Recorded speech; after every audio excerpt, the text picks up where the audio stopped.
Hey Aerie fam, my name is Jaylen and I'm the PR coordinator here at Aerie. This is my brother Mikhail and this is my mom Vivian. Hi Aerie. And today we're going to teach you how to do your own DIY hair mask. So this hair mask is actually going to make your hair feel more moisturized, eliminate all that frizz, and we're going to use all the products that you have basically at home. My mom can walk through what we're going to use today. So we're going to be using avocados and bananas, honey, and extra virgin olive oil. We're also going to use, we're going to need a tablespoon, some scrunchies, some different type of bobby pins, a comb, some old used towels to wrap around so you don't get your clothes dirty, and then a blender. You can also use a bowl and whisk it up yourself, but we're gonna use a blender so the process goes a little bit faster. So for this mask, you only need 1 avocado and 1 banana. You're gonna use 4 tablespoons of olive oil and 2 tablespoons of honey. But since we are making a mask for 3 for the whole family, we're gonna double up on all the ingredients.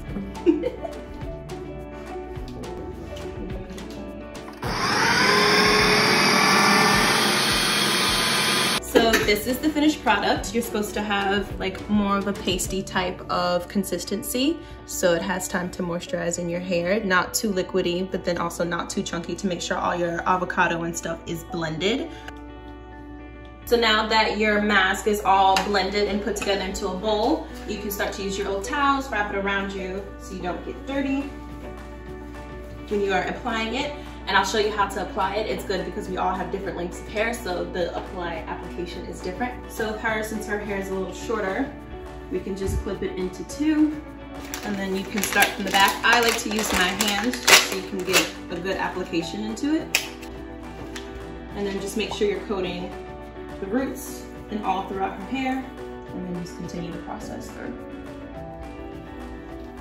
And then I would just wrap this up and then just pin it. Since his hair is short, I'm just gonna moisturize it all in. It could be a little easier. I don't want you doing my hair. So now for mine, since my hair is a little bit longer, we split mine into 4 and I just bobby pin the pieces and my brother's gonna help. Make sure to get your ends so your ends are nice and hydrated. Once the mask is fully in your hair, you can sit with it up there for 25 minutes before rinsing out. I got you, that counted. Now that we've officially washed the hair mask out of our hair, we want to hear from you. Do you make your own DIY hair mask? If so, comment below, let us know. Thanks for watching.